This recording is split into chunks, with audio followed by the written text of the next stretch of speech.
Hello my lovely Cancer. Welcome to my channel, The Insightful Bee.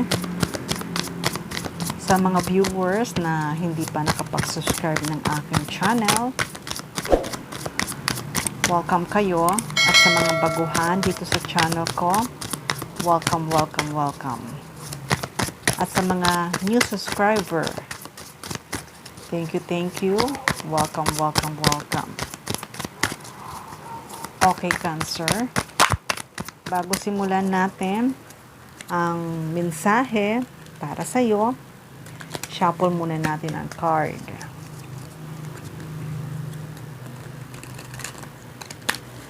Okay, Cancer. Ano nga ba ang mensahe na gustong ipaabot para sa iyo?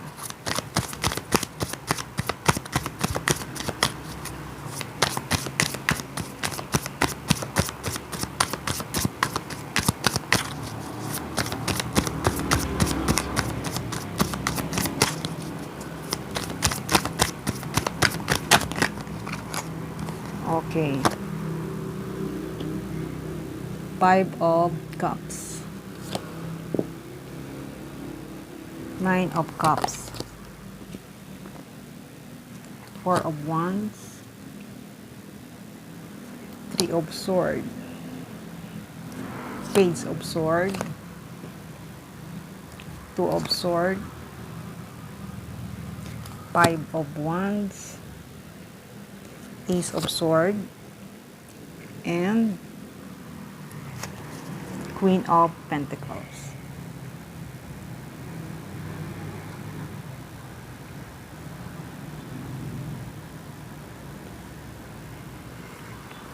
Okay, Cancer. Sa nakikita ko, Cancer, ay may isang taong nag-spy para sa'yo. Nag-search. Pinag-aaralan ka. At inaalam niya ang mga information para sa'yo. Kasi itong tao na to ay nakastuck to eh. Ikaw ang laman ng isipan nito eh. Ikaw ang laman. In love ito sa'yo. At ikaw ang first love niya. Itong tao na to ay matagal na tong pinag-oobserbaran ka niya at matagal na tong may gusto ito sa'yo.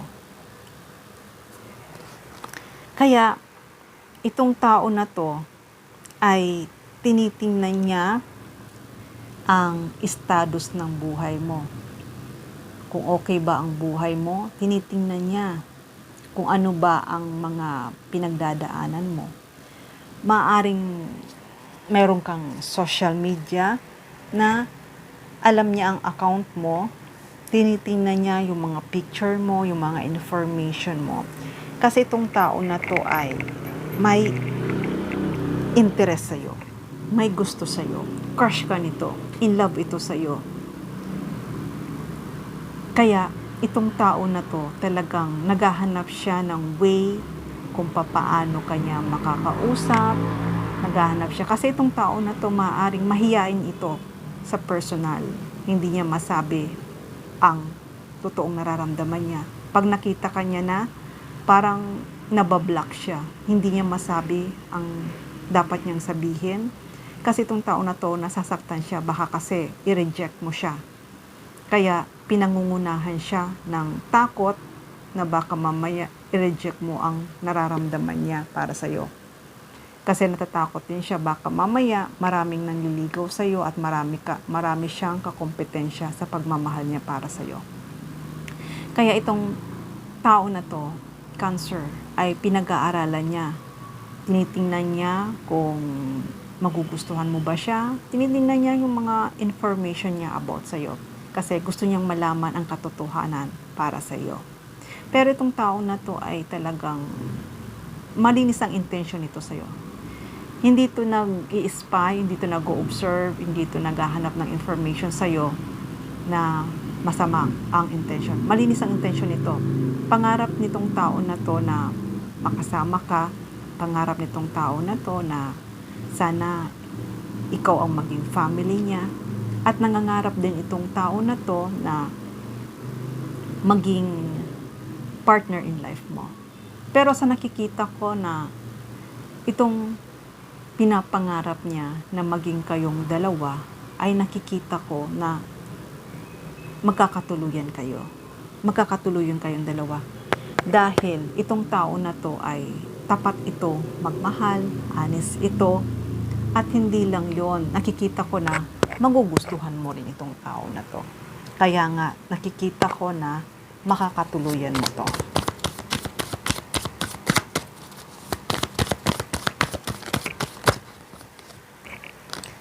Itong tao na to ay gustong-gusto nitong makikipag-communicate para sa'yo dahil mahal na mahal ka nito, pero nahihiya siya sa ngayon. Nahihiya siya sa ngayon kung paano niya i-express ang pagmamahal niya. Pero asahan mo, makikipag-communicate ito sa'yo.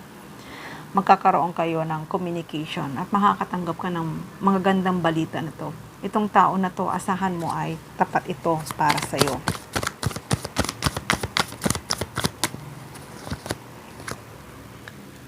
May offer siya para sa iyo na alam ko na magiging masaya ka. Magiging masaya ka. At ito, di ba sinabi ko sa iyo, itong tao na to, marami tong iniisip. Marami siyang pinaplano na gusto niya mag-date kayong dalawa. Pero nakikita ko may proposal to eh. Yun nga, magpo-propose siya na kayong dalawa ay magkasama na. Itong tao na to ay hindi ka nito sasaktan. Hindi ka nito sasaktan. At ang pagmamahal niya para sa iyo ay totoo. Itong tao na to ay talagang magiging masaya ka. Magiging masaya ka sa atensyon na ibibigay niya para sa iyo. Kaya, kung hindi man siya makapagsabi ng totoong nararamdaman niya, dahil nga, di ba, sabi ko sa iyo na kapag nakita ka na niya, parang nabablock na siya, hindi niya na masabi. Pero totoo talaga, itong tao na to ay mahal na mahal ka nito. Sobra ang pagmamahal nito para sa iyo. Kahit marami siyang kakompetensya, itong tao na to ay tuloy pa rin. Hindi siya mag-give up, tuloy pa rin siya sa pagmamahal niya para sa iyo. Tuloy pa rin siya sa pagmamahal niya para sa iyo. Kahit sa ngayon hindi mo pa nakikita at nararamdaman, pero itong taong na to ay siya talaga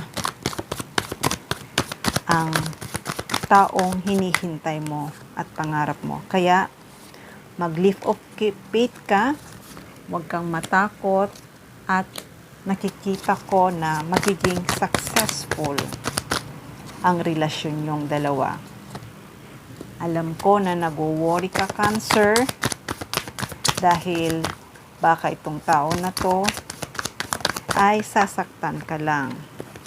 Pero may malaking pagbabago ang darating para sa iyo. Itong tao na to ay isusurprise ka niya.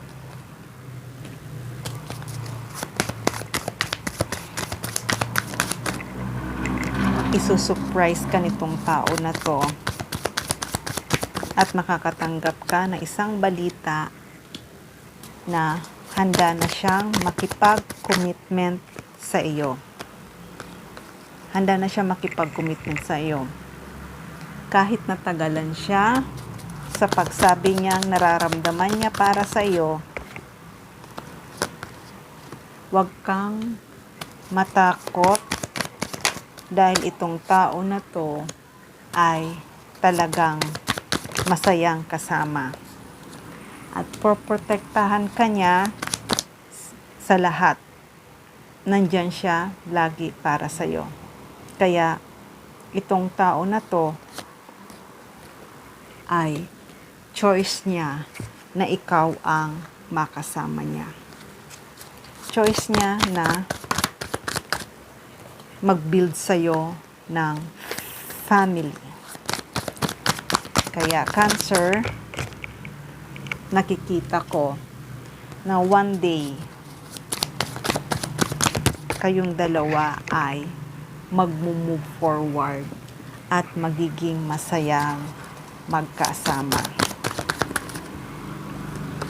At hindi lang yon, itong tao na to may magandang i-offer para sa'yo. Itong i-offer niya sa'yo ay handa na talaga siya na ikaw ang gusto niyang makasama at gusto niyang mag-build ng isang foundation sa iyo, isang family.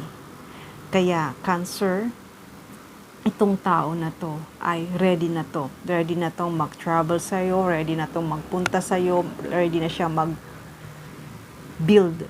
ng family sa iyo. At alam ko na magiging maganda ang pagsasama niyong dalawa. Okay, Cancer, hanggang dito na lang muna ang mensahe na to. Don't forget, paki-like, paki-share, paki-subscribe ng aking channel. Love and peace. Mwah.